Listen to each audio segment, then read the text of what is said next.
ਸਾਧੂ ਸੰਗ ਪ੍ਰਾਪਤੇ ਨਾਨਕ ਰੰਗ ਬਾਣੰ ਹਰ ਜੇਠ ਰੰਗੀਲਾ ਤਿਸ ਤਣੀ ਜਿਸ ਕੈ ਭਾਗ ਮਥਨ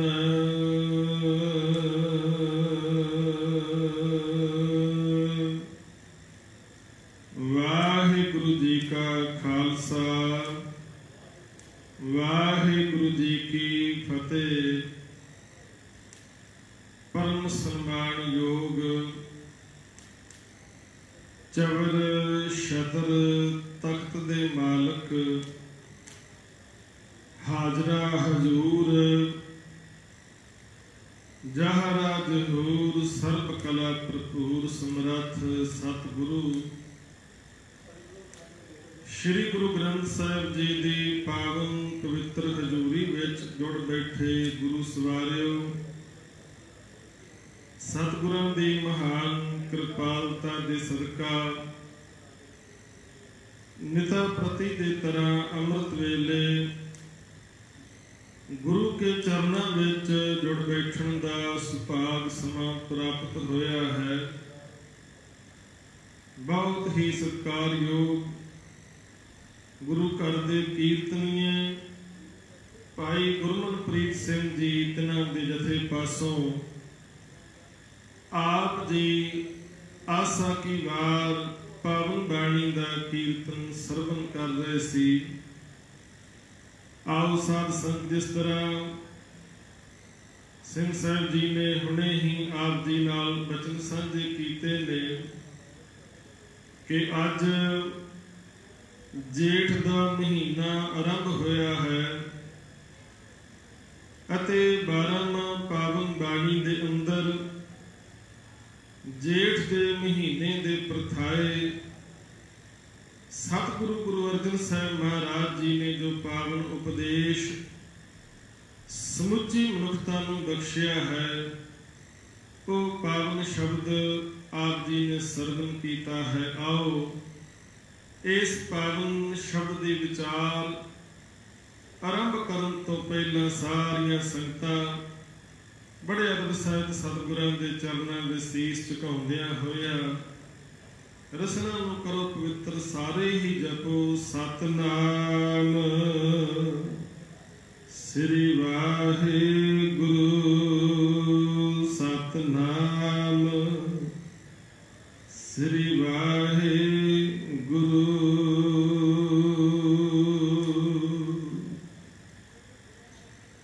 12ਵਾਂ ਪਾਵਨ ਬਾਣੀ ਜੋ ਮਾਝ ਰਾਗ ਦੇ ਅੰਦਰ ਗੁਰੂ ਅਰਜਨ ਸਾਹਿਬ ਮਹਾਰਾਜ ਜੀ ਦੀ ਉਚਾਰਨ ਕੀਤੀ ਹੋਈ ਹੈ, ਇਸ ਪਾਵਨ ਬਾਣੀ ਦੇ ਅੰਦਰ ਸਤਿਗੁਰੂ ਪਾਤਸ਼ਾਹ ਜੀ ਨੇ ਮਨੁੱਖ ਨੂੰ ਇੱਕ ਜੀਵਨ ਜਾਚ ਬਖਸ਼ਿਸ਼ ਕੀਤੀ ਹੈ। ਇਸ ਮਨੁੱਖਾ ਜ਼ਿੰਦਗੀ ਦੇ ਮਕਸਦ ਵਿੱਚ ਕਿਵੇਂ ਕਾਮਯਾਬ ਹੋਇਆ ਜਾਵੇ, ਇਹ ਜੁਗਤ ਇਸ ਬਾਣੀ ਦੇ ਵਿੱਚ ਹਜ਼ੂਰ ਨੇ ਸਮਝਾਈ ਹੈ। ਤੇ ਇਸ ਸੰਸਾਰ ਦੇ ਅੰਦਰ ਇੱਕ ਅਟਲ ਨਿਜ਼ਮ ਜਿਹੜਾ ਹੈ ਉਹ ਕੰਮ ਕਰ ਰਿਹਾ ਹੈ ਕਿ ਜੋ ਚੀਜ਼ ਵੀ ਆਪਣੇ ਮੂਲ ਦੇ ਨਾਲ ਜੁੜੀ ਹੋਈ ਹੈ ਉਹ ਚੀਜ਼ ਬਚੀ ਰਹਿ ਜਾਏਗੀ। ਜਿਹੜੀ ਚੀਜ਼ ਆਪਣੇ ਮੂਲ ਦੇ ਨਾਲੋਂ ਟੁੱਟ ਗਈ ਉਹਦਾ ਜਿਹੜਾ ਵਜੂਦ ਹੈ ਸਮਾਂ ਪਾ ਕੇ ਖਤਮ ਹੋ ਜਾਂਦਾ ਹੈ। ਜੇ ਇੱਕ ਟਾਹਣੀ ਮੂਲ ਦੇ ਨਾਲ ਜੁੜੀ ਹੋਈ ਹੈ ਸਾਧ ਸੰਤ, ਸਮਾਂ ਆਉਣ ਤੇ ਉਸ ਟਾਹਣੀ ਦੇ ਉੱਪਰ ਪੱਤੇ ਵੀ ਨਿਕਲਣਗੇ, ਭਾਵੇਂ ਪੱਤ ਝੜਦੇ ਸਮੇਂ ਇਉਂ ਜਾਪਦਾ ਵੀ ਜਿਹੜੀਆਂ ਟਾਹਣੀਆਂ ਮੂਲ ਦੇ ਨਾਲ ਜੁੜੀਆਂ ਹੋਈਆਂ ਸ਼ਾਇਦ ਸਾਰੀਆਂ ਸੁੱਕ ਚੁੱਕੀਆਂ ਨੇ, ਪਰ ਜਿਉਂ ਹੀ ਬਸੰਤ ਬਹਾਰ ਦਾ ਸਮਾਂ ਆਉਂਦਾ ਹੈ ਨਾ, ਉਹਨਾਂ ਟਾਹਣੀਆਂ ਦੇ ਉੱਪਰ ਪੱਤੇ ਵੀ ਨਿਕਲਦੇ ਨੇ, ਕਰੂੰਬਲਾਂ ਫੁੱਟਦੀਆਂ ਨੇ, ਉਹਨਾਂ ਟਾਹਣੀਆਂ ਨੂੰ ਫੁੱਲ ਵੀ ਲੱਗਦੇ ਨੇ ਤੇ ਸਮਾਂ ਆਉਣ ਤੇ ਉਹਨਾਂ ਟਾਹਣੀਆਂ ਦੇ ਨਾਲ ਫਲ ਵੀ ਲੱਗਦਾ ਏ, ਪਰ ਲੱਗੇਗਾ ਤਾਂ ਜੇ ਉਹ ਆਪਣੇ ਮੂਲ ਦੇ ਨਾਲ ਜੁੜੀਆਂ ਰਹਿਣਗੀਆਂ। ਤੇ ਸਾਧ ਸੰਗਤ ਜੇ ਕੋਈ ਟਾਹਣੀ ਮੂਲ ਨਾਲੋਂ ਮੁੱਢ ਨਾਲੋਂ ਟੁੱਟ ਜਾਵੇ ਤੇ ਉਸ ਤੋਂ ਬਾਅਦ ਚਾਹੇ ਫਿਰ ਬਸੰਤ ਬਹਾਰ ਹੀ ਕਿਉਂ ਨਾ ਹੋਵੇ, ਉਹਦੇ ਉੱਪਰ ਕਦੇ ਹਰਿਆਵਲ ਖੇੜਾ ਨਹੀਂ ਆ ਸਕਦਾ, ਉਹਦੇ ਉੱਪਰ ਕਦੇ ਕੋਈ ਕਰੂੰਬਲ ਨਹੀਂ ਫੁੱਟੇਗੀ, ਉਹਦੇ ਉੱਪਰ ਕਦੇ ਫੁੱਲ ਨਹੀਂ ਲੱਗਣੇ, ਕੋਈ ਫਲ ਨਹੀਂ ਲੱਗ ਸਕਦਾ। ਇਸੇ ਪ੍ਰਕਾਰ ਇਹ ਅਟਲ ਨਿਯਮ ਜਿਹੜਾ ਹੈ ਸੰਸਾਰ ਦੀ ਹਰ ਇੱਕ ਵਸਤੂ ਦੇ ਉੱਪਰ ਲਾਗੂ ਹੁੰਦਾ ਹੈ। ਤੇ ਇਹੋ ਹੀ ਗੱਲ ਸਤਿਗੁਰੂ ਪਾਤਸ਼ਾਹ ਜੀ ਅੱਜ ਦੇ ਇਸ ਪਾਵਨ ਸ਼ਬਦ ਵਿੱਚ ਸਾਨੂੰ ਸਮਝਾ ਰਹੇ ਨੇ। ਕਹਿੰਦੇ ਤੂੰ ਵੀ ਆਪਣੇ ਮੂਲ ਦੇ ਨਾਲ ਜੁੜਿਆ ਰਹੋ, ਆਪਣੇ ਮੂਲ ਤੋਂ ਵੱਖ ਨਾ ਹੋਈ। ਆਪਣੇ ਮੂਲ ਨਾਲ ਜੁੜਿਆ ਰਹੇਗਾ ਤੇ ਤੇਰੀ ਜ਼ਿੰਦਗੀ ਵਿੱਚ ਵੀ ਬਸੰਤ ਬਹਾਰ ਆਵੇਗੀ, ਤੇਰੀ ਜ਼ਿੰਦਗੀ ਵਿੱਚ ਵੀ ਖੇੜਾ ਆਵੇਗਾ, ਤੇਰੀ ਜ਼ਿੰਦਗੀ ਵੀ ਫੁੱਲਾਂ ਵਾਂਗ ਖਿੜੀ ਰਹੇਗੀ, ਤੈਨੂੰ ਵੀ ਫਲ ਪ੍ਰਾਪਤ ਹੋਣਗੇ, ਪਰ ਹੋਣਗੇ ਤਾਂ ਜੇ ਤੂੰ ਆਪਣੇ ਮੂਲ ਦੇ ਨਾਲ ਜੁੜਿਆ ਰਹੇਗਾ। ਤੇ ਇਸੇ ਕਰਕੇ ਹਜ਼ੂਰ ਬਾਣੀ ਦੇ ਅੰਦਰ ਇਹ ਕਿਰਪਾ ਕਰਦੇ ਨੇ, ਮਨ ਤੂੰ ਜੋਤ ਸਰੂਪ ਹੈ, ਆਪਣਾ ਮੂਲ ਪਛਾਣ। ਕਹਿੰਦੇ ਤੂੰ ਆਪਣੇ ਮੂਲ ਨੂੰ ਪਛਾਣ, ਆਪਣੇ ਮੂਲ ਦੇ ਨਾਲ ਜੁੜ। ਤੇ ਸਾਧ ਸੰਗਤ ਜਿਹੜਾ ਬੰਦਾ ਜੁੜ ਜਾਏਗਾ ਉਹਦਾ ਜੀਵਨ ਸਫਲ ਹੈ। ਤੇ ਜਿਹੜਾ ਮੂਲ ਨਾਲੋਂ ਟੁੱਟ ਗਿਆ ਨਾ, ਉਹ ਹੌਲੀ ਹੌਲੀ ਕਰਕੇ ਰਸਾਤਲ ਵਾਲੇ ਪਾਸੇ ਤੁਰ ਜਾਂਦਾ, ਇੱਕ ਦਿਨ ਖਤਮ ਹੋ ਜਾਏਗਾ। ਮਹਾਰਾਜ ਇੱਥੇ ਕਿਰਪਾ ਕਰਦੇ, ਹਰ ਜੇਠ ਜੁੜੰਦਾ ਲੋੜੀਐ, ਜਿਸ ਅੱਗੇ ਸਭ ਨਿਮਨ। ਹੁਣ ਸ਼ਬਦ ਹੈ ਜੇਠ, ਤੇ ਜੇਠ ਦੇ ਭਾਵ ਅਰਥ ਹਨ ਵੱਡਾ। ਹੁਣ 12 ਮਹੀਨੇ ਨੇ, ਇਹਨਾਂ ਮਹੀਨਿਆਂ ਦੇ ਵਿੱਚ ਇਹ ਜਿਹੜਾ ਮਹੀਨਾ ਹੈ ਜਿਸ ਨੂੰ ਆਪਾਂ ਜੇਠ ਕਹਿੰਦੇ ਆ, ਇਹਦਾ ਨਾਮ ਜੇਠ ਤਾਂ ਰੱਖਿਆ ਗਿਆ ਕਿਉਂਕਿ 12 ਮਹੀਨਿਆਂ ਦੇ ਵਿੱਚ ਇਹ ਮਹੀਨਾ ਸਭ ਤੋਂ ਵੱਡਾ ਹੈ। ਦੇਸੀ ਮਹੀਨਿਆਂ ਦੇ ਵਿੱਚ ਆਪ ਦੇਖੋਗੇ 30 ਦਿਨ ਦੇ ਮਹੀਨੇ ਵੀ ਤੁਹਾਨੂੰ ਮਿਲਣਗੇ, 31 ਦਿਨਾਂ ਦੇ ਮਹੀਨੇ ਵੀ ਮਿਲਣਗੇ, ਪਰ ਜਿਹੜਾ ਜੇਠ ਦਾ ਮਹੀਨਾ ਹੈ ਇਹ ਜ਼ਿਆਦਾਤਰ 32 ਦਿਨਾਂ ਦਾ ਹੁੰਦਾ ਹੈ। 32 ਦਿਨਾਂ ਦਾ ਮਹੀਨਾ ਹੋਣ ਕਰਕੇ ਵਿਦਵਾਨਾਂ ਨੇ ਇਹਦਾ ਨਾਮ ਰੱਖ ਦਿੱਤਾ ਜੇਠ, ਸਾਰਿਆਂ ਤੋਂ ਵੱਡਾ। ਤੇ ਘਰ ਦੇ ਅੰਦਰ ਜਿਹੜਾ ਬੱਚਾ, ਜਿਹੜੀ ਸੰਤਾਨ ਸਭ ਤੋਂ ਪਹਿਲਾਂ ਪੈਦਾ ਹੋਵੇ ਉਹਨੂੰ ਵੀ ਜੇਠੀ ਸੰਤਾਨ ਕਿਹਾ ਜਾਂਦਾ ਹੈ। ਤੇ ਕਈ ਵਾਰੀ ਸਭ ਤੋਂ ਪਹਿਲਾਂ ਪੈਦਾ ਹੋਏ ਬੱਚੇ ਦਾ ਨਾਮ ਵੀ ਜੇਠਾ ਹੀ ਰੱਖ ਦਿੱਤਾ ਜਾਂਦਾ, ਜਿਸ ਤਰ੍ਹਾਂ ਗੁਰੂ ਰਾਮਦਾਸ ਪਾਤਸ਼ਾਹ ਜੀ ਦਾ ਨਾਮ ਭਾਈ ਜੇਠਾ ਇਸੇ ਕਰਕੇ ਰੱਖ ਦਿੱਤਾ ਗਿਆ ਸੀ ਕਿਉਂਕਿ ਉਹ ਘਰ ਵਿੱਚ ਸਭ ਤੋਂ ਪਹਿਲਾਂ ਪੈਦਾ ਹੋਏ। ਇਸੇ ਤਰ੍ਹਾਂ ਪਤਨੀ ਆਪਣੇ ਪਤੀ ਦੇ ਵੱਡੇ ਭਰਾ ਨੂੰ ਵੀ ਜੇਠ ਕਹਿੰਦੀ ਹੈ, ਵੱਡਾ। ਹੁਣ ਸਤਿਗੁਰੂ ਨੇ ਇੱਥੇ ਕਿਰਪਾ ਕੀਤੀ, ਕਹਿਣ ਲੱਗੇ ਬਾਕੀ ਮਹੀਨੇ 30 ਦਿਨਾਂ ਦੇ ਹਨ, ਕੋਈ ਮਹੀਨੇ 31 ਦਿਨਾਂ ਦੇ ਹਨ, ਪਰ ਜੇਠ ਦਾ ਮਹੀਨਾ 32 ਦਿਨਾਂ ਦਾ ਏ। ਇੱਕ ਦਿਨ ਵੱਧ ਹੋਣ ਕਰਕੇ ਇਹਨੂੰ ਆਪਾਂ ਵੱਡਾ ਕਹਿ ਰਹੇ ਹਾਂ, ਕੇਵਲ ਇੱਕ ਦਿਨ ਵੱਧ ਬਾਕੀ ਮਹੀਨਿਆਂ ਨਾਲੋਂ। ਤੇ ਸਾਹਿਬ ਕਹਿੰਦੇ ਲੋਕ ਇਹਨੂੰ ਵੱਡਾ ਮਹੀਨਾ ਕਹਿੰਦੇ, ਜੇਠ ਕਹਿੰਦੇ ਨੇ, ਪਰ ਸਤਿਗੁਰੂ ਕਹਿੰਦੇ ਅਸਲ ਵਿੱਚ ਜੇਠ ਕੌਣ ਹੈ? ਜੇਠ ਤੋਂ ਭਾਵ ਵੱਡਾ। ਕਹਿੰਦੇ ਅਸਲ ਵਿੱਚ ਵੱਡਾ ਕੌਣ ਹੈ? ਮਹਾਰਾਜ ਕਹਿੰਦੇ ਹਰ ਜੇਠ। ਕਹਿੰਦੇ ਸਭ ਤੋਂ ਵੱਡਾ ਹੈ ਹਰੀ ਪਰਮੇਸ਼ਰ। ਇਸ ਕਰਕੇ ਜਦੋਂ ਆਪਾਂ 12 ਮਾਹ ਦਾ ਪਾਠ ਕਰਦੇ ਆ ਨਾ, ਤੇ ਹਰ ਸ਼ਬਦ ਕਿਸੇ ਵੀ ਮਹੀਨੇ ਦੇ ਅੱਗੇ ਨਹੀਂ ਲੱਗਾ ਹੋਇਆ। ਚੇਤ ਦੀ ਗੱਲ ਭਾਵੇਂ ਵੇਖ ਲਓ, ਭਾਵੇਂ ਵਿਸਾਖ ਦੀ ਗੱਲ ਕਰ ਲਓ, ਹਰ ਸ਼ਬਦ ਕਿਸੇ ਵੀ ਮਹੀਨੇ ਦੇ ਨਾਂ ਦੇ ਅੱਗੇ ਨਹੀਂ ਲਿਖਿਆ ਹੋਇਆ, ਕੇਵਲ ਜੇਠ ਦੇ ਮਹੀਨੇ ਦੇ ਨਾਮ ਦੇ ਅੱਗੇ ਹਰ ਲਿਖਿਆ ਹੋਇਆ ਹੈ। ਇਹਦਾ ਭਾਵ ਕਿ ਮਹਾਰਾਜ ਇੱਥੇ ਸਪਸ਼ਟ ਰੂਪ ਦੇ ਵਿੱਚ ਕਹਿ ਰਹੇ ਨੇ ਕਿ ਜੇ ਕੋਈ ਜੇਠ ਹੈ, ਜੇ ਕੋਈ ਵੱਡਾ ਹੈ ਤਾਂ ਉਹ ਕੇਵਲ ਅਕਾਲ ਪੁਰਖ ਪਰਮੇਸ਼ਰ ਹੀ ਹੈ, ਉਹਦੇ ਤੋਂ ਬਗੈਰ ਹੋਰ ਕੋਈ ਵੱਡਾ ਨਹੀਂ।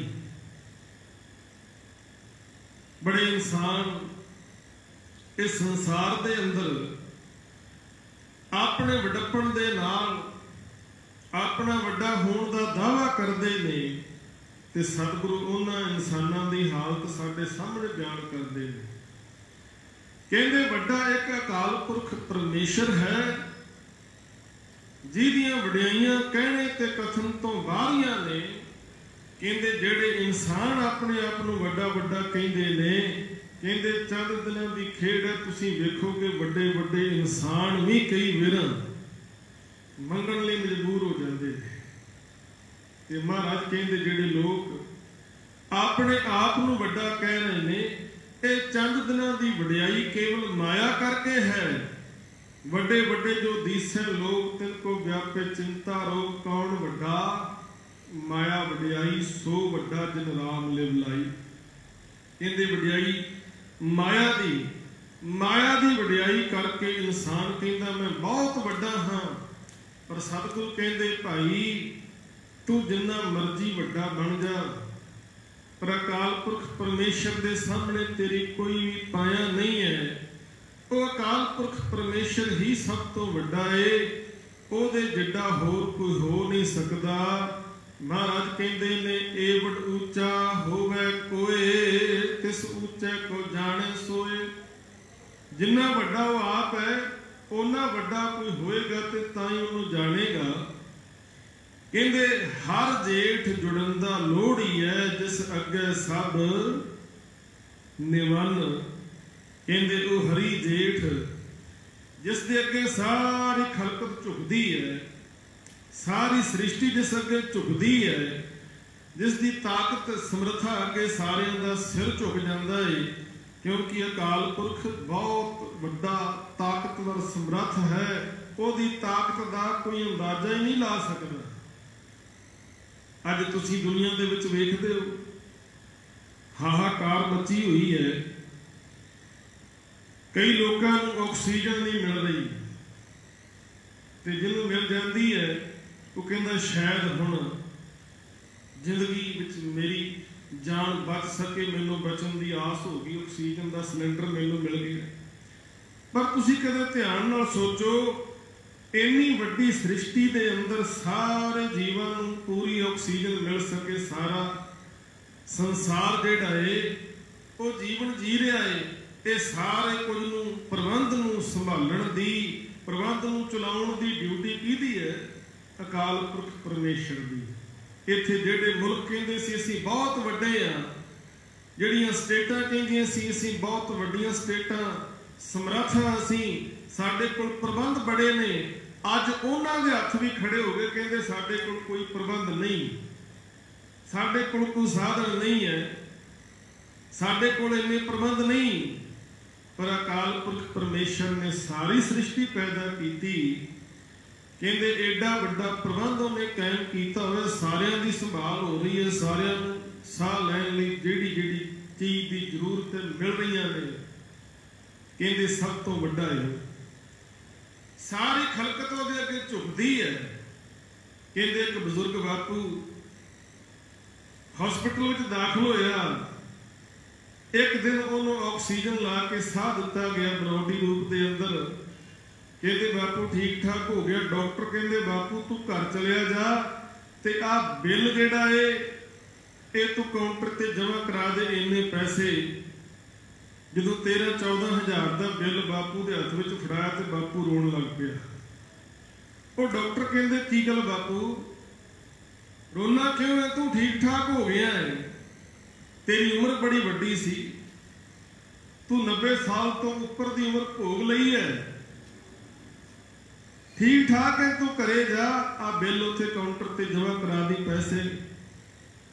ਤੇ ਜਦੋਂ ਬਾਪੂ ਵਿਰਾਗ ਦੇ ਵਿੱਚ ਆ ਕੇ ਅੱਖਾਂ ਵਿੱਚੋਂ ਪਾਣੀ ਲਿਆ ਰਿਹਾ, ਡਾਕਟਰ ਫਿਰ ਪੁੱਛਦੇ ਨੇ ਵੀ ਜੇ ਤੇਰੇ ਕੋਲ ਪੈਸੇ ਨਹੀਂ ਹੈਗੇ ਤੇ ਕੁਝ ਬਿੱਲ ਵਿੱਚੋਂ ਲੈਸ ਕਰ ਦਿੰਦੇ ਆ, ਪੈਸੇ ਘੱਟ ਕਰ ਦਿੰਦੇ ਆ। ਬਾਪੂ ਕਹਿੰਦਾ ਨੇ ਪੁੱਤਰੋ गल पैसे दी नहीं, पैसे मेरे कोल हन ते मैं दे के भी जावांगा, पर मेरा मन अज विराग में आ गया सोच के कि कुछ घंटियां लई ਜਿਹੜੇ ਆਕਸੀਜਨ ਮੈਂ ਵਰਤੀ ਹੈ, ਹਾਲਾਂਕਿ ਉਹ ਵੀ ਹਵਾ ਦੇ ਵਿੱਚੋਂ ਹੀ ਆਕਸੀਜਨ ਜਿਹੜੀ ਹੈ ਉਹ ਇਕੱਠੀ ਕੀਤੀ ਜਾਂਦੀ ਹੈ, ਹਵਾ ਦੇ ਵਿੱਚੋਂ ਖਿੱਚ ਕੇ ਮਸ਼ੀਨਾਂ ਦੇ ਰਾਹੀਂ ਵੈਕਿਊਮ ਕਰਕੇ, ਉਹ ਆਪਣੇ ਆਪ ਕਿਸੇ ਨੇ ਨਹੀਂ ਬਣਾਈ, ਉਹ ਵੀ ਕੁਦਰਤੀ ਹੈ।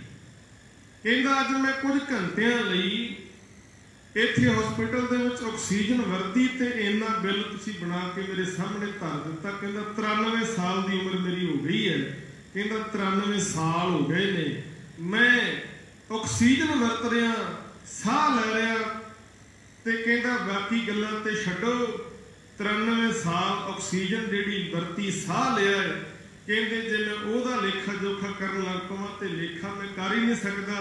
ਕਹਿੰਦੇ ਮੈਂ ਤੇ ਰੱਬ ਦੇ ਸ਼ੁਕਰ ਵਿੱਚ ਹੱਥ ਜੋੜ ਰਿਹਾ, ਉਹਦੇ ਸ਼ੁਕਰਾਨੇ ਵਿੱਚ ਜੁੜ ਰਿਹਾ ਤੇ ਆਪਣੇ ਆਪ ਨੂੰ ਕੋਸਦਾ ਕਿ ਮੈਂ ਸਾਰੀ ਉਮਰ ਸਾਹ ਲੈਂਦਾ ਰਿਹਾ, ਆਕਸੀਜਨ ਵਰਤਦਾ ਰਿਹਾ, ਦਾਤਾਂ ਵਰਤਦਾ ਰਿਹਾ, ਕਦੇ ਸ਼ੁਕਰ ਨਹੀਂ ਕੀਤਾ ਉਹਦਾ। ਪਰ ਅੱਜ ਇੱਕ ਦਿਨ ਦੇ ਲਈ ਆਕਸੀਜਨ ਵਰਤੀ ਇੰਨਾ ਵੱਡਾ ਬਿੱਲ ਬਣ ਗਿਆ। ਕਹਿੰਦੇ ਅੱਜ ਪਤਾ ਲੱਗਾ ਕਿੱਡੀਆਂ ਵੱਡੀਆਂ ਰਹਿਮਤਾਂ ਅਕਾਲ ਪੁਰਖ ਨੇ ਸਾਡੇ ਤੇ ਕੀਤੀਆਂ ਨੇ, ਜਿਹਨੂੰ ਅਸੀਂ ਜਾਣ ਨਹੀਂ ਸਕੇ, ਜਿਹਨੂੰ ਪਛਾਣ ਨਹੀਂ ਸਕੇ, ਉਹਦੇ ਸ਼ੁਕਰ ਵਿੱਚ ਨਹੀਂ ਜੁੜ ਸਕੇ। ਤੇ ਮਹਾਰਾਜ ਕਹਿੰਦੇ ਸਾਰੀ ਖਲਕਤ ਜਿਸ ਅੱਗੇ ਝੁਕਦੀ ਹੈ, ਆਓ ਆਪਾਂ ਵੀ ਉਹਦੇ ਚਰਨਾਂ ਦੇ ਨਾਲ ਜੁੜ ਜਾਈਏ। ਤੇ ਮਹਾਰਾਜ ਕਹਿੰਦੇ ਨੇ ਭਾਈ, ਜਿਸ ਅਕਾਲ ਪੁਰਖ ਅੱਗੇ ਸਾਰੀ ਖਲਕਤ ਝੁਕ ਰਹੀ ਹੈ, ਜਿਸ ਅੱਗੇ ਸਾਰੇ ਹੀ ਨਿਮਦੇ ਨੇ, ਜੇ ਉਹਦੇ ਚਰਨਾਂ ਨਾਲ ਜੁੜੀਏ ਤੇ ਕੀ ਪ੍ਰਾਪਤ ਹੋਵੇਗਾ। ਮਹਾਰਾਜ ਕਹਿੰਦੇ ਨੇ ਹਰ ਸੱਜਣ ਦਾਵਣ ਲੱਗਿਆ, ਕਿਸੇ ਨਾ ਦੇਈ ਬੰਨ। ਹਰੀ ਸੱਜਣ ਤੇ ਦਾਵਣ ਕਹਿੰਦੇ ਨੇ ਦਾਮਣ ਨੂੰ, ਪੱਲੇ ਨੂੰ। ਕਹਿੰਦੇ ਜੇ ਹਰੀ ਪ੍ਰਭੂ ਦੇ ਪੱਲੇ ਨਾਲ ਲੱਗ ਜਾਵਾਂਗੇ ਤਾਂ ਬੜੀ ਕਿਰਪਾ ਕਰਦਾ ਏ। ਜਿਹੜੇ ਉਹਦੇ ਪੱਲੇ ਨਾਲ ਲੱਗ ਜਾਂਦੇ ਨੇ, ਜਿਹੜੇ ਉਹਦੇ ਨਾਲ ਜੁੜ ਗਏ, ਕਹਿੰਦੇ ਕਿਸੇ ਨਾ ਦੇਈ ਬੰਨ। ਕਹਿੰਦੇ ਫਿਰ ਉਹ ਆਪਣੇ ਪਿਆਰਿਆਂ ਦਾ ਇੰਨਾ ਕੁ ਅੰਗੀਕਾਰ ਕਰਦਾ ਹੈ, ਕਿਸੇ ਜਮ ਆਦਿਕ ਨੂੰ ਇਹ ਆਗਿਆ ਨਹੀਂ ਦਿੰਦਾ ਕਿ ਉਸ ਜੀਵ ਨੂੰ ਬੰਨ੍ਹ ਕੇ ਲੈ ਕੇ ਜਾ ਸਕੇ। ਪਰ ਸ਼ਰਤ ਇਹ ਹੈ, ਇਹ ਕਿਰਪਾ ਉਹਨਾਂ ਤੇ ਵਰਤਦੀ ਜਿਹੜੇ ਉਹਦੇ ਪੱਲੇ ਨਾਲ ਲੱਗੇ, ਉਹਦੇ ਚਰਨਾਂ ਦੇ ਨਾਲ ਜੁੜੇ ਹੋਏ ਨੇ। ਤੇ ਸਾਧ ਸੰਗਤ ਜਦੋਂ ਆਪਾਂ ਸਿੱਖ ਇਤਿਹਾਸ ਪੜ੍ਹਦੇ ਹਾਂ ਨਾ,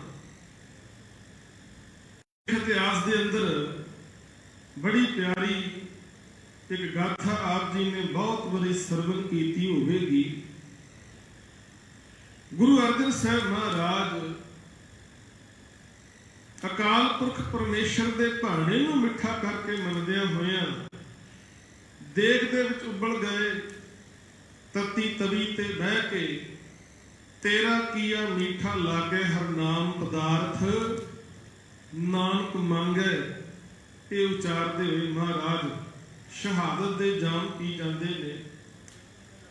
11 ਕੁ ਸਾਲ ਦੀ ਉਮਰ ਦੇ ਵਿੱਚ ਮੀਰੀ ਪੀਰੀ ਦੇ ਮਾਲਕ ਛੇਵੇਂ ਪਾਤਸ਼ਾਹ ਗੁਰੂ ਹਰਗੋਬਿੰਦ ਸਾਹਿਬ ਮਹਾਰਾਜ ਤਖਤ ਤੇ ਬਿਰਾਜਮਾਨ ਹੁੰਦੇ ਨੇ ਤੇ ਸਤਿਗੁਰੂ ਨੇ ਅਕਾਲ ਬੁੰਗਾ ਤਿਆਰ ਕਰਵਾਇਆ। ਮੀਰੀ ਪੀਰੀ ਦੀਆਂ ਕਿਰਪਾਨਾਂ ਧਾਰਨ ਕੀਤੀਆਂ। ਆਪਣੇ ਕੋਲ ਸਤਿਗੁਰੂ ਪਾਤਸ਼ਾਹ ਨੇ ਸ਼ਸਤਰਧਾਰੀ ਯੋਧਿਆਂ ਦੀ ਫੌਜ ਜਿਹੜੀ ਉਹ ਤਿਆਰ ਕਰ ਲਈ। ਕਹਿੰਦੇ ਇਹ ਸਾਰਾ ਕੁਝ ਵੇਖ ਕੇ ਨਾ ਤੇ ਬਾਦਸ਼ਾਹ ਜਹਾਂਗੀਰ ਦੇ ਮਨ ਵਿੱਚ ਭੈ ਪੈਦਾ ਹੋ ਗਿਆ ਵੀ ਕਿਤੇ ਗੁਰੂ ਹਰਗੋਬਿੰਦ ਸਾਹਿਬ ਮਹਾਰਾਜ ਜਿਹੜੇ ਸਾਰੀਆਂ ਤਿਆਰੀਆਂ ਕਰ ਰਹੇ ਨੇ, ਕਿਤੇ ਹਕੂਮਤ ਦੇ ਨਾਲ ਟੱਕਰ ਨਾ ਲੈ ਲੈਣ, ਕਿਤੇ ਬਗਾਵਤ ਨਾ ਕਰ ਦੇਣ। ਇੱਧਰ ਜਿਹੜੇ ਲੋਕ ਗੁਰੂ ਅਰਜਨ ਸਾਹਿਬ ਮਹਾਰਾਜ ਨੂੰ ਸ਼ਹੀਦ ਕਰਾਉਣ ਦੇ ਵਿੱਚ ਜਿਨ੍ਹਾਂ ਦਾ ਹੱਥ ਸੀ, ਕਹਿੰਦੇ ਉਹਨਾਂ ਲੋਕਾਂ ਨੇ ਵੀ ਜਦੋਂ ਮਹਾਰਾਜ ਦੀ ਚੜ੍ਹਦੀ ਕਲਾ ਵੇਖੀ, ਉਹਨਾਂ ਲੋਕਾਂ ਨੂੰ ਵੀ ਚਿੰਤਾ ਹੋ ਗਈ। ਤੇ ਦੀਵਾਨ ਚੰਦੂ ਉਹਨੇ ਜਾ ਕੇ ਜਹਾਂਗੀਰ ਬਾਦਸ਼ਾਹ ਦੇ ਕੰਨ ਭਰਨੇ ਸ਼ੁਰੂ ਕਰ ਦਿੱਤੇ। ਕਹਿੰਦੇ ਦੀਵਾਨ ਚੰਦੂ ਨੇ ਇੱਕ ਨਜੂਮੀ ਨੂੰ, ਜੋਤਸ਼ੀ ਨੂੰ ਕੁਝ ਮਾਇਆ ਦਿੱਤੀ। ਕਹਿੰਦੇ ਮਾਇਆ ਦੇ ਕੇ ਜਹਾਂਗੀਰ ਬਾਦਸ਼ਾਹ ਦੇ ਕੋਲ ਭੇਜਿਆ। ਆਖਿਆ ਤੂੰ ਜਾ ਕੇ ਬਾਦਸ਼ਾਹ ਨੂੰ ਕਹਿ ਦੇਵੀਂ ਕਿ ਤੇਰੇ ਰਾਜ ਦੇ ਵਿੱਚ ਸਾੜ ਸਤੀ ਆਉਣ ਵਾਲੀ ਹੈ, ਤੇਰੇ ਰਾਜ ਭਾਗ ਦਾ ਤੇਰਾ ਜਾਨੀ ਮਾਲੀ ਬਹੁਤ ਨੁਕਸਾਨ ਹੋਏਗਾ। ਕਹਿੰਦੇ ਫਿਰ ਉਹ ਤੈਨੂੰ ਉਪਾਅ ਪੁੱਛੇਗਾ ਵੀ ਇਹਦਾ ਉਪਾਅ ਕੀ ਹੈ, ਸਾੜ ਸਤੀ ਤੋਂ ਕਿਵੇਂ ਬਚਿਆ ਜਾ ਸਕਦਾ ਹੈ, ਤੇ ਉਸ ਤੋਂ ਬਾਅਦ ਤੂੰ ਉਪਾਅ ਦੱਸ ਦੇਵੀਂ ਤੇ ਆਪਾਂ ਕੋਈ ਨਾ ਕੋਈ ਵਿਧ ਬਣਾ ਕੇ ਗੁਰੂ ਹਰਗੋਬਿੰਦ ਸਾਹਿਬ ਮਹਾਰਾਜ ਨੂੰ ਕੈਦ ਕਰਾਵਾਂਗੇ। ਕਹਿੰਦੇ ਉਸ ਨਜੂਮੀ ਨੇ, ਜੋਤਸ਼ੀ ਨੇ ਜਹਾਂਗੀਰ ਬਾਦਸ਼ਾਹ ਦੇ ਕੋਲ ਜਾ ਕੇ ਆਖਿਆ, ਬਾਦਸ਼ਾਹ ਸਲਾਮਤ, ਮੈਂ ਵੇਖਿਆ ਤੁਹਾਡਾ ਆਉਣ ਵਾਲਾ ਸਮਾਂ ਬੜਾ ਮਾੜਾ ਹੈ, ਤੁਹਾਡੇ ਤੇ ਸਾੜ ਸਤੀ ਆ ਰਹੀ ਹੈ, ਤੁਹਾਡਾ ਤੇ ਤੁਹਾਡੇ ਰਾਜ ਭਾਗ ਦਾ ਬੜਾ ਨੁਕਸਾਨ ਹੋ ਸਕਦਾ ਹੈ। ਉਹ ਕਹਿੰਦੇ ਜੀ ਫਿਰ ਬਚਾ ਲਈ ਕੀ ਕਰੀਏ? ਕਹਿੰਦੇ ਕੋਈ ਮਹਾਨ ਰੂਹ, ਕੋਈ ਮਹਾਨ ਵਿਅਕਤੀ ਜਿਹੜਾ ਆਪਣੀ ਜ਼ਿੰਦਗੀ ਦੇ ਵਿੱਚ ਕਰਨੀ ਤੇ ਕਥਨੀ ਦਾ ਪੂਰਾ ਹੋਵੇ, ਕਹਿੰਦੇ ਉਹ ਤੁਹਾਡੀ ਖਾਤਰ ਜਪ ਤਪ ਬੰਦਗੀ ਕਰੇ ਤੇ ਤਾਂ ਤੁਹਾਡੀ ਸਾੜ ਸਤੀ ਟਲ ਸਕਦੀ ਹੈ। ਹੁਣ ਜਹਾਂਗੀਰ ਬਾਦਸ਼ਾਹ ਕਹਿੰਦਾ ਐਸਾ ਵਿਅਕਤੀ ਕੌਣ ਹੈ? ਤੇ ਦੀਵਾਨ ਚੰਦੂ ਮੌਕਾ ਤਾੜ ਕੇ ਕਹਿੰਦਾ ਜੀ ਗੁਰੂ ਹਰਗੋਬਿੰਦ ਸਾਹਿਬ ਮਹਾਰਾਜ, ਉਹਨਾਂ ਨਾਲੋਂ ਮਹਾਨ ਵਿਅਕਤੀ ਕੌਣ ਹੋ ਸਕਦਾ? ਉਹ ਕਰਨੀ ਤੇ ਕਥਨੀ ਦੇ ਪੂਰੇ ਨੇ, ਉਹਨਾਂ ਨੂੰ ਬੇਨਤੀ ਕਰੋ ਉਹ ਤੁਹਾਡੀ ਖਾਤਰ ਜਪ ਤਪ ਕਰਨ ਇਕਾਂਤ ਵਿੱਚ ਬਹਿ ਕੇ। ਕਹਿੰਦੇ ਇਕਾਂਤ ਵਾਲੀ ਕਿਹੜੀ ਥਾਂ? ਕਹਿੰਦੇ ਜੀ ਗਵਾਲੀਅਰ ਦਾ ਕਿਲ੍ਹਾ, ਉੱਥੇ ਕੋਈ ਆਮ ਬੰਦਾ ਜਾਂਦਾ ਹੀ ਨਹੀਂ, ਬੜੀ ਇਕਾਂਤ ਵਾਲੀ ਥਾਂ ਹੈ। ਸੋ ਬਣਾਈ ਹੋਈ ਯੋਜਨਾ ਦੇ ਤਹਿਤ ਸਤਿਗੁਰੂ ਗੁਰੂ ਹਰਗੋਬਿੰਦ ਸਾਹਿਬ ਮਹਾਰਾਜ ਨੂੰ ਗਵਾਲੀਅਰ ਦੇ ਕਿਲ੍ਹੇ ਵਿੱਚ ਲਿਆ ਕੇ ਕੈਦ ਕਰ ਲਿਆ ਜਾਂਦਾ ਹੈ ਤੇ ਬਹਾਨਾ ਇਹ ਬਣਾਇਆ ਜਾਂਦਾ ਵੀ ਇੱਥੇ ਬਹਿ ਕੇ ਤੁਸੀਂ 40 ਦਿਨ ਜਪ ਤਪ ਕਰਨਾ ਹੈ। ਕਹਿੰਦੇ 40 ਦਿਨ ਬਤੀਤ ਹੋਣ ਤੋਂ ਬਾਅਦ ਮਹਾਰਾਜ ਨੂੰ ਰਿਹਾ ਨਾ ਕੀਤਾ ਗਿਆ, ਛੱਡਿਆ ਨਾ ਗਿਆ।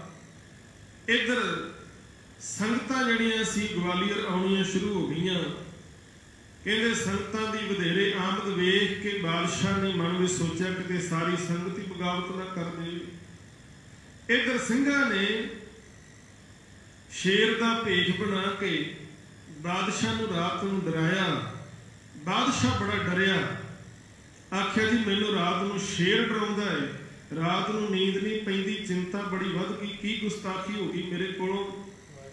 ਤੇ ਆਖਿਆ ਤੂੰ ਗੁਰੂ ਸਾਹਿਬ ਜੀ ਨੂੰ ਗਵਾਲੀਅਰ ਦੇ ਕਿਲ੍ਹੇ ਵਿੱਚ ਬਿਠਾਇਆ ਹੋਇਆ, ਕੈਦ ਕਰਕੇ ਕੇਵਲ 40 ਦਿਨਾਂ ਦੀ ਗੱਲ ਕਰਕੇ ਲੈ ਕੇ ਆਇਆ ਸੀ, ਹੁਣ ਤੇ ਬੜੇ ਦਿਨ ਹੋ ਗਏ ਨੇ, ਛੱਡਿਆ ਨਹੀਂ, ਮਹਾਰਾਜ ਨੂੰ ਰਿਹਾ ਨਹੀਂ ਕੀਤਾ। ਕਹਿੰਦੇ ਜਾ ਕੇ ਰਿਹਾ ਕਰਨ ਵਾਲੇ ਭੁੱਲ ਬਖਸ਼ਾ ਲੈ। ਕਹਿੰਦੇ ਗਵਾਲੀਅਰ ਦਾ ਕਿਲ੍ਹਾ ਉਹ ਸੀ ਜਿੱਥੇ ਹਿੰਦੁਸਤਾਨ ਦੇ ਅੰਦਰ ਹਿੰਦੂ ਰਾਜੇ ਜਿਹੜੇ ਬਗਾਵਤ ਕਰਦੇ ਸਨ ਬਾਦਸ਼ਾਹ ਦੇ ਖਿਲਾਫ, ਉਹਨਾਂ ਸਾਰੇ ਰਾਜਿਆਂ ਨੂੰ ਉਮਰ ਕੈਦ ਸਜ਼ਾ ਯਾਫਤਾ ਕਰਕੇ ਇਸ ਕਿਲ੍ਹੇ ਵਿੱਚ ਬੰਦ ਕੀਤਾ ਹੋਇਆ ਸੀ ਵੀ ਉਮਰ ਭਰ ਇੱਥੇ ਰਹਿਣਗੇ, ਇੱਥੇ ਹੀ ਮਰ ਖਪ ਜਾਣਗੇ, ਬਾਹਰ ਨਹੀਂ ਨਿਕਲ ਸਕਦੇ। ਜਦੋਂ ਗੁਰੂ ਹਰਗੋਬਿੰਦ ਸਾਹਿਬ ਮਹਾਰਾਜ ਸਤਿਗੁਰਾਂ ਨੂੰ ਬੇਨਤੀ ਕਰਦੇ ਨੇ, ਮਹਾਰਾਜ ਆਪ ਨੇ ਕਿਰਪਾ ਕੀਤੀ, ਸਾਡੇ ਖਾਤਰ ਤੁਸੀਂ ਬਹਿ ਕੇ ਜਪ ਤਪ ਕੀਤਾ, ਸਾਡੇ ਆਉਣ ਵਾਲੇ ਸਮੇਂ ਦੇ ਲਈ ਭਲੇ ਦੀ ਖਾਤਰ ਤੁਸੀਂ ਇਹ ਸਾਰਾ ਕਾਰਜ ਕੀਤਾ ਹੈ, ਹੁਣ ਅਸੀਂ ਤੁਹਾਨੂੰ ਇੱਥੋਂ ਵਿਦਾ ਕਰਨਾ ਚਾਹੁੰਦੇ ਹਾਂ। ਮਹਾਰਾਜ ਕਹਿੰਦੇ ਠੀਕ ਹੈ। ਜਦੋਂ ਸਤਿਗੁਰੂ ਕਿਲ੍ਹੇ ਵਿੱਚੋਂ ਨਿਕਲਣ ਲੱਗੇ ਤੇ ਉਸ ਵੇਲੇ ਇੱਥੇ ਜਿਹੜੇ ਹਿੰਦੂ ਰਾਜੇ ਸਨ, ਪਹਾੜੀ ਰਾਜੇ ਜਿਹੜੇ ਬੜੇ ਲੰਬੇ ਸਮੇਂ ਤੋਂ ਕੈਦ ਕੀਤੇ ਹੋਏ ਸਨ, ਕਹਿੰਦੇ ਉਹਨਾਂ ਨੇ ਵੇਖਿਆ ਕਿ ਜੇ ਸਤਿਗੁਰੂ ਚਲੇ ਗਏ ਤਾਂ ਇਸ ਤੋਂ ਬਾਅਦ ਸਾਡਾ ਇੱਥੋਂ ਨਿਕਲਣ ਦਾ ਕੋਈ ਵੀ ਹੋਰ ਰਾਹ ਨਹੀਂ ਬਣਨਾ।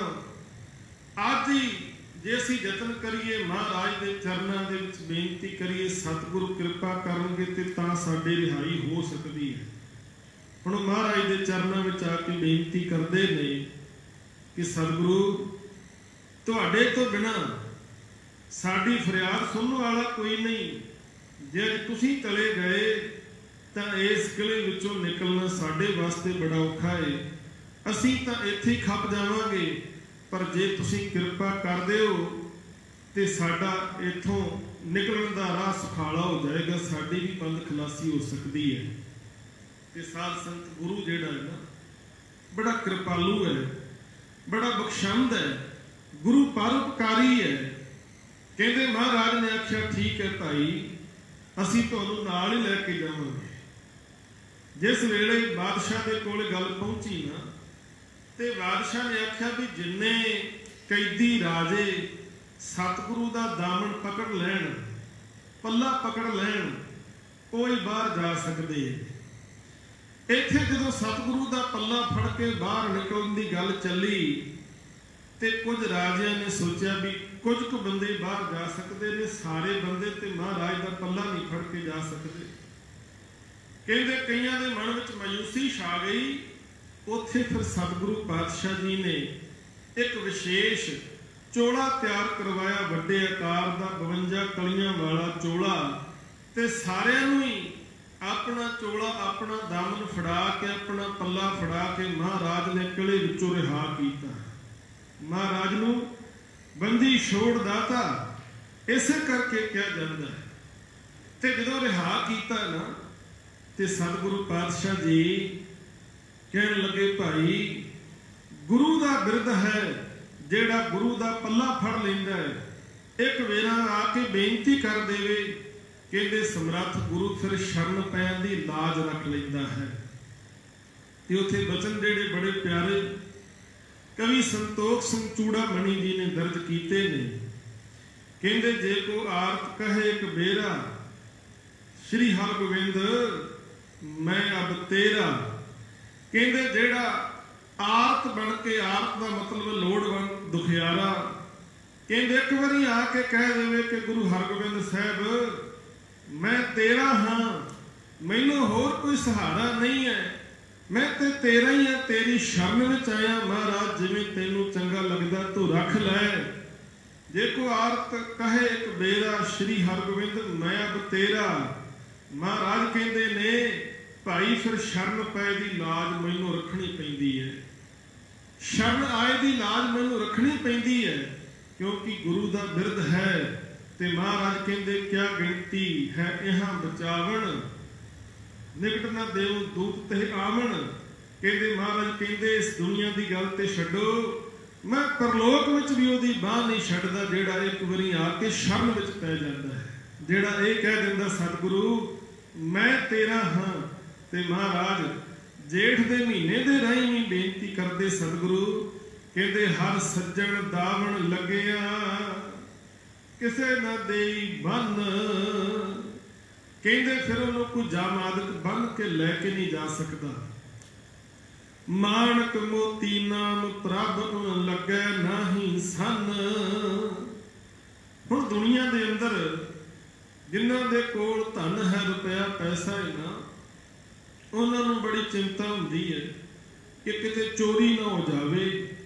ਅੱਜ ਆਪਾਂ ਵੇਖਦੇ ਹਾਂ ਇਹੋ ਜਿਹਾ ਸਿਸਟਮ ਬਣ ਗਿਆ, ਤੁਹਾਡੇ ਘਰੇ ਬੈਠਿਆਂ ਤੁਹਾਨੂੰ ਪਤਾ ਨਹੀਂ ਲੱਗਣਾ, ਤੁਹਾਡੇ ਕੋਲ ਮੈਸੇਜ ਆਏਗਾ ਵੀ ਇੰਨੇ ਪੈਸੇ ਤੁਹਾਡੇ ਖਾਤੇ ਵਿੱਚੋਂ ਕਿਸੇ ਕਢਾ ਲਏ ਨੇ। ਇਹੋ ਜਿਹਾ ਸਿਸਟਮ ਬਣ ਚੁੱਕਾ, ਡਿਜੀਟਲ ਸਿਸਟਮ ਹੈ। ਇੱਕ ਮੈਸੇਜ ਦੇ ਨਾਲ ਹੀ ਤੁਹਾਡੇ ਪੈਸੇ ਕੋਈ ਖਾਤੇ ਵਿੱਚੋਂ ਕਢਾ ਲਿਆ ਜਾਂਦਾ ਹੈ। ਤੁਹਾਨੂੰ ਚਿੰਤਾ ਬਣੀ ਰਹਿੰਦੀ ਹੈ। ਬੜੀ ਵਾਰੀ ਮੈਸੇਜ ਆਉਂਦੇ ਨੇ ਵੀ ਕਿਸੇ ਨੂੰ ਆਪਣਾ ਪਾਸਵਰਡ, ਕੋਈ OTP, ਕੋਈ ਹੋਰ ਕੋਈ ਚੀਜ਼ ਸ਼ੇਅਰ ਨਾ ਕਰੋ, ਦੱਸੋ ਨਾ, ਕਿਉਂਕਿ ਤੁਹਾਡਾ ਧਨ ਕਿਤੇ ਕੋਈ ਚੋਰੀ ਕਰਕੇ ਨਾ ਲੈ ਜਾਏ। ਪਰ ਮਹਾਰਾਜ ਕਹਿੰਦੇ ਇੱਕ ਧਨ ਐਸਾ ਜਿਹੜਾ ਚੋਰ ਚੋਰੀ ਨਹੀਂ ਕਰ ਸਕਦਾ, ਉਹ ਧਨ ਹੈ ਨਾਮ ਧਨ। ਹੁਣ ਜਦੋਂ ਬੰਦਾ ਸੰਸਾਰ ਦੇ ਵਿੱਚ ਵਿਚਰਦਾ ਹੈ ਨਾ, ਤੇ ਕੁਝ ਰੁਪਏ, ਕੁਝ ਪੈਸੇ ਆਪਣੀ ਜੇਬ ਦੇ ਵਿੱਚ ਪਾ ਕੇ ਲੈ ਕੇ ਜਾਂਦਾ ਹੈ, ਜਿਹਨੂੰ ਆਪਾਂ ਕਹਿੰਦੇ ਕੈਸ਼, ਮਾਇਆ, ਜਿਹੜੀ ਪੂੰਜੀ ਤੇਰੇ ਹੱਥ ਵਿੱਚ ਹੈ। ਤੇ ਕੁਝ ਧਨ ਜਿਹੜਾ ਹੈ ਨਾ, ਉਹ ਡਰਾਫਟ ਹੁੰਦਾ ਹੈ, ਇਹਦੇ ਕੋਲ ਜਮਾ ਹੁੰਦਾ ਹੈ।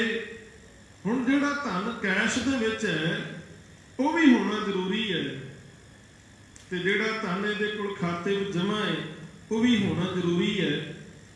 ਇਹ ਮਹਾਰਾਜ ਬਾਣੀ ਵੀ ਸਮਝਾਉਂਦੇ ਨੇ, ਕਹਿੰਦੇ ਜਿਹੜਾ ਨਾਮ ਧਨ ਹੈ ਇਹ ਤੇਰੇ ਖਾਤੇ ਵਿੱਚ ਧਨ ਜਮਾ ਹੈ, ਇਹਨੂੰ ਕੋਈ ਚੋਰ ਚੋਰੀ ਨਹੀਂ ਕਰ ਸਕਦਾ।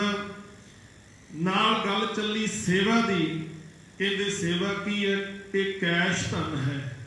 ਅੱਜ ਤੁਸੀਂ ਕਿਸੇ ਦੀ ਸੇਵਾ ਕਰਦੇ ਹੋ, ਕਿਸੇ ਦੀ ਲੋੜ ਸਾਰਦੇ ਹੋ, ਕੱਲ ਨੂੰ ਉਹ ਤੁਹਾਡੀ ਵੀ ਲੋੜ ਸਾਰੇਗਾ।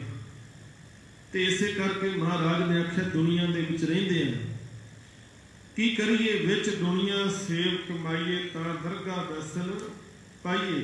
ਸੰਸਾਰ ਵਿੱਚ ਰਹਿ ਕੇ ਸੇਵਾ ਕਰੀਏ, ਕੈਸ਼ ਵੀ ਸਾਡੇ ਕੋਲ ਹੋਵੇ ਤੇ ਸਾਧ ਸੰਗਤ ਸਿਮਰਨ ਕਰੀਏ, ਸਾਡੇ ਖਾਤੇ ਵਿੱਚੋਂ ਨਾਮ ਧਨ ਵੀ ਜਮਾ ਹੋਵੇ, ਜਿਹਦਾ ਕੋਈ ਖਤਰਾ ਨਹੀਂ ਹੈ, ਕੋਈ ਚੋਰ ਚੱਕਾ ਉਹਦੇ ਨੇੜੇ ਨਹੀਂ ਆ ਸਕਦਾ, ਕਹਿੰਦੇ ਉਹਨੂੰ ਕੋਈ ਸੰਨ ਲਾ ਕੇ ਚੋਰੀ ਨਹੀਂ ਕਰ ਸਕਦਾ।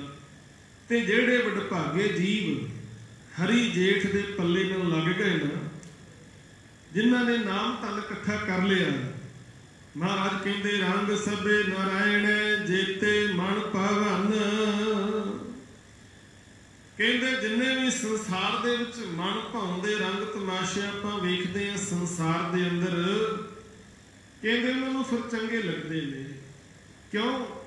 ਕਿਉਂਕਿ ਸੰਸਾਰ ਦੀ ਹਰ ਇੱਕ ਕਾਰ ਜਦੋਂ ਹੁੰਦੀ ਵੇਖਦੇ ਨੇ ਤੇ ਕਹਿੰਦੇ ਨੇ ਸਾਰਾ ਕੁਝ ਮਾਲਕ ਆਪ ਹੀ ਕਰ ਰਿਹਾ ਹੈ, ਆਪ ਹੀ ਤੇਰਾ ਕੀਆ ਮਿੱਠਾ ਲੱਗੇ।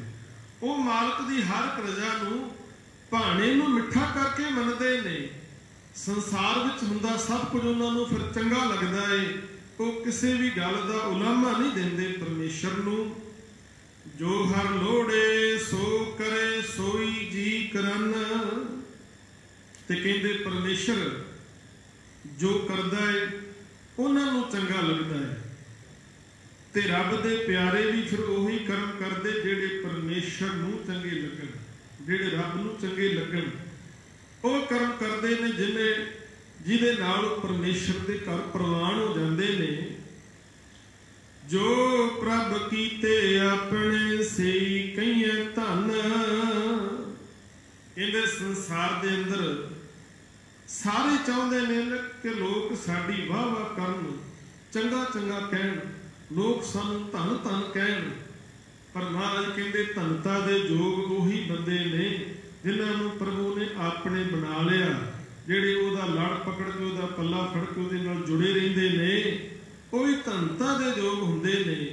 ਤੇ ਆਖਰੀ ਬੰਦ ਵਿੱਚ ਬੜਾ ਪਿਆਰਾ ਨੁਕਤਾ ਸੱਚੇ ਪਾਤਸ਼ਾਹ ਨੇ ਸਮਝਾਇਆ ਸਾਨੂੰ, ਜਿਹੜੀ ਗੱਲ ਅੱਜ ਅਸੀਂ ਇੱਥੇ ਬਹਿ ਕੇ ਸਮਝਣੀ ਹੈ ਨਾ, ਨੋਟ ਕਰਨੀ ਹੈ, ਬੜੇ ਧਿਆਨ ਨਾਲ ਸੁਣਿਓ। ਆਪਣ ਲੀਆ ਜੇ ਮਿਲੇ ਵਿਛੁੜ ਕਿਉਂ ਰੋਵਨ। ਕਹਿੰਦੇ ਜੇ ਆਪਣੇ ਯਤਨ ਦੇ ਨਾਲ ਸਾਰੇ ਵਾਹਿਗੁਰੂ ਨੂੰ ਮਿਲ ਸਕਦੇ ਹੋਣ ਤੇ ਵਿਛੜ ਕੇ ਕਿਉਂ ਰੋਣ।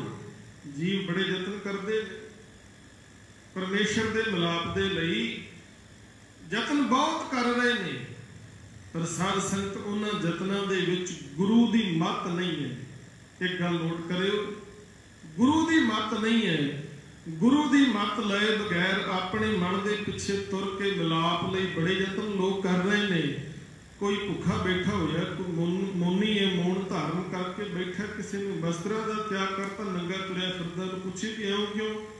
ਕਹਿੰਦੇ ਜੀ ਨੰਗੇ ਰਹਿਣ ਨਾਲ ਰੱਬ ਮਿਲਦਾ ਹੈ। ਪਰ ਮਹਾਰਾਜ ਨੇ ਇਹਨਾਂ ਸਾਰੀਆਂ ਗੱਲਾਂ ਤੇ ਕਾਂਟਾ ਮਾਰ ਦਿੱਤਾ। ਕਹਿੰਦੇ ਇਹ ਸਾਰੇ ਕਰਮ ਜਿਹੜੇ ਨੇ ਮਨ ਦੇ ਪਿੱਛੇ ਤੁਰਨ ਕਰਕੇ ਲੋਕ ਕਰ ਰਹੇ ਨੇ, ਇਹਨਾਂ ਕਰਮਾਂ ਵਿੱਚ ਗੁਰੂ ਦੀ ਮੱਤ ਨਹੀਂ ਤੇ ਪਰਮੇਸ਼ਰ ਦਾ ਮਿਲਾਪ ਕਿਵੇਂ ਹੋਵੇਗਾ? ਸਾਧੂ ਸੰਗ ਪ੍ਰਾਪਤੇ ਨਾਨਕ ਰੰਗ ਮਨਨ। ਕਹਿੰਦੇ ਜੇ ਰੱਬੀ ਮਿਲਾਪ ਹਾਸਲ ਕਰਨਾ ਹੈ ਤੇ ਗੁਰਮੁਖਾਂ ਦੀ ਸੰਗਤ ਵਿੱਚ ਗੁਰੂ ਦੀ ਸ਼ਰਨ ਵਿੱਚ ਜੁੜ ਕੇ ਬਈਏ। ਸਾਧੂ ਸੰਗ ਪ੍ਰਾਪਤੇ, ਗੁਰਮੁਖਾਂ ਦੀ ਸੰਗਤ ਵਿੱਚ ਬੈਠਾਂਗੇ, ਗੁਰੂ ਦੇ ਉਪਦੇਸ਼ ਨੂੰ ਕਮਾਵਾਂਗੇ, ਰੱਬੀ ਯਾਦ ਵਿੱਚ ਜੁੜੇ ਰਵਾਂਗੇ ਤੇ ਪਰਮੇਸ਼ਰ ਦਾ ਮੇਲ ਹੋ ਸਕਦਾ ਏ। ਨਹੀਂ ਤੇ ਕਰਮ ਕਾਂਡ ਜਿੰਨੇ ਮਰਜ਼ੀ ਕਰੀ ਜਾਓ। ਸਾਧ ਸੰਗਤ ਕਈਆਂ ਲੋਕਾਂ ਦੀ ਸਾਰੀ ਉਮਰ ਲੰਘ ਗਈ ਕਰਮ ਕਾਂਡ ਕਰਦਿਆਂ ਦੀ, ਅਜੇ ਤੱਕ ਹਉਮੈ ਹੰਕਾਰ ਨਾਲ ਭਰੇ ਹੋਏ ਨੇ, ਅਜੇ ਤੱਕ ਰੱਬੀ ਮਿਲਾਪ ਨਹੀਂ ਹੋਇਆ, ਅਜੇ ਤੱਕ ਭਟਕਦੇ ਫਿਰਦੇ ਨੇ ਲੋਕ। ਪਰ ਜਿਨ੍ਹਾਂ ਨੂੰ ਸਮਝ ਪੈ ਗਈ ਉਹ ਸਤ ਸੰਗਤ ਵਿੱਚ ਆਏ, ਗੁਰੂ ਕਾ ਉਪਦੇਸ਼ ਸੁਣਿਆ ਕਮਾਇਆ ਤੇ ਉਹਨਾਂ ਦੀ ਜ਼ਿੰਦਗੀ ਦੇ ਅੰਦਰ ਉਹ ਸਾਰੇ ਸ਼ੁਭ ਗੁਣ ਆ ਗਏ, ਜਿਨ੍ਹਾਂ ਸਦਕਾ ਉਹ ਪਰਮੇਸ਼ਰ ਦੇ ਪਿਆਰੇ ਬਣ ਗਏ। ਤੇ ਮਹਾਰਾਜ ਕਹਿੰਦੇ ਨੇ ਮਿਲਾਪ ਕਿਵੇਂ ਹੋਵੇਗਾ, ਇਹ ਪ੍ਰਾਪਤੀ ਕਿਵੇਂ ਹੋਵੇਗੀ? ਸਾਧੂ ਸੰਗ ਪ੍ਰਾਪਤੇ ਨਾਨਕ ਰੰਗ ਮਾਣਨ। ਕਹਿੰਦੇ ਰੰਗ ਮਾਨਣਾ, ਜ਼ਿੰਦਗੀ ਨੂੰ ਮਾਨਣਾ, ਜ਼ਿੰਦਗੀ ਜਿਉਣ ਦਾ ਪਰਮ ਆਨੰਦ ਪ੍ਰਾਪਤ ਕਰਨਾ। ਬਾਲੇ ਅਸੀਂ ਕੀ ਕਰ ਰਹੇ ਹਾਂ? ਅਸੀਂ ਟਾਈਮ ਪਾਸ ਕਰ ਰਹੇ ਹਾਂ। ਕਿਸੇ ਨੂੰ ਹਾਲ ਚਾਲ ਪੁੱਛੋ, ਉਹ ਕਹਿੰਦਾ ਜੀ ਬੜੇ ਮੰਦੇ ਹਾਲ ਨੇ, ਬਸ ਜੂਨ ਗੁਜ਼ਾਰਾ ਕਰ ਰਹੇ ਹਾਂ, ਟਾਈਮ ਪਾਸ ਕਰ ਰਹੇ ਹਾਂ, ਵਕਤ ਨੂੰ ਧੱਕਾ ਦੇ ਰਹੇ ਹਾਂ, ਦਿਨ ਕੱਟ ਰਹੇ ਹਾਂ। ਪਰ ਜਿਹੜੇ ਰੱਬ ਦੇ ਪਿਆਰੇ ਗੁਰਮੁਖ ਹਨ, ਉਹ ਇਹੋ ਨਹੀਂ ਕਹਿੰਦੇ ਵੀ ਦਿਨ ਕੱਟ ਰਹੇ ਹਾਂ ਜਾਂ ਵਕਤ ਨੂੰ ਧੱਕਾ ਦੇ ਰਹੇ ਹਾਂ। ਉਹ ਪਰਮ ਆਨੰਦ ਵਿੱਚ ਹੁੰਦੇ ਨੇ। ਉਹ ਕਹਿੰਦੇ ਜੀ ਅਸੀਂ ਤੇ ਉਹਦੀ ਯਾਦ ਵਿੱਚ ਜੁੜੇ ਹੋਏ ਹਾਂ, ਉਹਦੇ ਚਰਨਾਂ ਨਾਲ ਜੁੜੇ ਹੋਏ ਹਾਂ, ਅਸੀਂ ਤੇ ਰੰਗ ਮਾਣ ਰਹੇ ਹਾਂ। ਸਾਨੂੰ ਤੇ ਜ਼ਿੰਦਗੀ, ਇਹ ਜੀਵਨ, ਇਹ ਸੰਸਾਰ ਬੜਾ ਸੋਹਣਾ ਲੱਗਦਾ ਹੈ। ਰੱਬੀ ਭਾਣੇ ਵਿੱਚ ਰਹਿੰਦੇ ਨੇ। ਤੇ ਮਹਾਰਾਜ ਕਹਿੰਦੇ ਹਰ ਜੇਠ ਰੰਗੀਲਾ ਤਿਸ ਧਣੀ, ਜਿਸ ਕੈ ਭਾਗ ਮਥਨ। ਕਹਿੰਦੇ ਇਹ ਜੇਠ ਭਾਵ ਹਰੀ ਪਰਮੇਸ਼ਰ, ਜੇਠ ਤੋਂ ਭਾਵ ਹੈ ਵੱਡਾ, ਉਹ ਵੱਡਾ ਮਾਲਕ, ਉਹ ਖਸਮ ਹਰੀ ਪਰਮੇਸ਼ਰ। ਕਹਿੰਦੇ ਉਹਨੂੰ ਮਿਲ ਪੈਂਦਾ ਹੈ, ਉਸ ਦਾ ਸਾਈਂ ਖਸਮ ਬਣ ਜਾਂਦਾ ਹੈ। ਤੁਰੋਂ ਹੀ ਜਿਸ ਦੇ ਮੱਥੇ ਤੇ ਇਹ ਭਾਗ ਜਿਹੜੇ ਨੇ ਲਿਖੇ ਹੁੰਦੇ ਨੇ, ਉਹਨੂੰ ਹੀ ਉਹ ਬਹੁਤ ਕਿਰਪਾ ਵਾਲਾ, ਸਾਰੀ ਸ੍ਰਿਸ਼ਟੀ ਦਾ ਮਾਲਕ, ਉਹ ਖਸਮ ਮਾਲਕ ਮਿਲ ਪੈਂਦਾ ਹੈ। ਸਤਿਗੁਰੂ ਰਹਿਮਤ ਕਰਨ, ਜੇਠ ਦਾ ਮਹੀਨਾ ਆਰੰਭ ਹੋਇਆ ਹੈ ਤੇ ਮਹਾਰਾਜ ਕਹਿੰਦੇ ਆਪਾਂ ਹਰੀ ਜੇਠ ਨਾਲ ਜੁੜਨਾ ਹੈ, ਉਸ ਵੱਡੇ ਮਾਲਕ ਦੇ ਨਾਲ ਜੁੜਨਾ ਹੈ, ਜਿਹਦੇ ਬਾਰੇ ਸਾਹਿਬ ਕਹਿੰਦੇ ਥਾਪਿਆ ਨਾ ਜਾਏ, ਕੀਤਾ ਨਾ ਹੋਏ, ਆਪੇ ਆਪ ਨਿਰੰਜਨ ਸੋਏ, ਜਿਨ ਸੇਵਿਆ ਤਿਨ ਪਾਇਆ ਮਾਣ। ਨਾਨਕ ਗਾਵੀਏ ਗੁਣੀ ਨਿਧਾਨ, ਗਾਵੀਏ ਸੁਣੀਏ ਮਨ ਰੱਖੀਏ ਭਾਓ, ਦੁੱਖ ਪਰ ਹਰ ਸੁੱਖ ਕਰ ਲੈ ਜਾਏ। ਉਹਦੇ ਨਾਲ ਜੁੜ ਕੇ ਸਾਡੇ ਜੀਵਨ ਵਿੱਚ ਸੁੱਖ ਆਉਣਗੇ, ਦੁੱਖ ਜ਼ਿੰਦਗੀ ਵਿੱਚੋਂ ਪਾਸੇ ਹੋ ਜਾਣਗੇ। ਤੇ ਜਿਹਦੇ ਪੱਲੇ ਨਾਲ ਲੱਗੇ ਆ, ਕਹਿੰਦੇ ਫਿਰ ਕੋਈ ਖਤਰਾ ਨਹੀਂ, ਕੋਈ ਜਾਮਾਦਕ ਨੇੜੇ ਨਹੀਂ ਆ ਸਕਦਾ, ਕੋਈ ਵਕਾਰ ਨੇੜੇ ਨਹੀਂ ਆ ਸਕਦਾ। ਉਹਦੇ ਪੱਲੇ ਨਾਲ ਜੁੜੇ ਰਵਾਂਗੇ, ਲੱਗੇ ਹੋਵਾਂਗੇ, ਨਾਮ ਤਨ ਸਾਡੇ ਪੱਲੇ ਹੋਵੇਗਾ ਤੇ ਕਿਸੇ ਚੋਰ ਨੂੰ ਹਿੰਮਤ ਨਹੀਂ ਕਿ ਉਹ ਚੋਰੀ ਕਰ ਸਕੇ। ਇਹ ਸਾਰੀ ਹੀ ਕਿਰਪਾ ਤਾਂ ਵਰਤੇਗੀ ਜਦੋਂ ਅਸੀਂ ਸਾਧ ਸੰਗਤ ਵਿੱਚ ਆ ਕੇ ਹਰੀ ਜੇਠ ਦੇ ਚਰਨਾਂ ਨਾਲ ਜੁੜ ਜਾਵਾਂਗੇ। ਇੰਨੀਆਂ ਬੇਨਤੀਆਂ ਪ੍ਰਵਾਨ ਕਰਨੀਆਂ, ਹੋਈਆਂ ਭੁੱਲਾਂ ਨਾ ਚਿਤਾਰਨੀਆਂ। ਗੱਜ ਕੇ ਫਤਿਹ ਬੁਲਾਓ। ਵਾਹਿਗੁਰੂ ਜੀ ਕਾ ਖਾਲਸਾ, ਵਾਹਿਗੁਰੂ ਜੀ ਕੀ ਫਤਿਹ।